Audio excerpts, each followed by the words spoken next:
বানানো চালু হচ্ছে, তাই আপনারা আমার পুরো গাড়িটা দেখবার জন্য আমার সাথে থাকবেন। ইনশাআল্লাহ পুরো গাড়িটা বানানোর পর আপনাদেরকে সামনে তুলে ধরব। দোয়া করবেন আমার দোকানটা ভালোভাবে যাতে চালু করতে পারি। আপনারা সাথে থাকলে আমি A to Z দেখাবার চেষ্টা করব।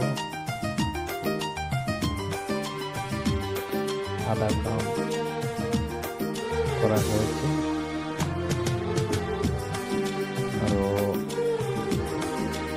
কিছুদিনের মধ্যে কাজটা শেষ হয়ে যাবে। ইনশাআল্লাহ 5 জানুয়ারি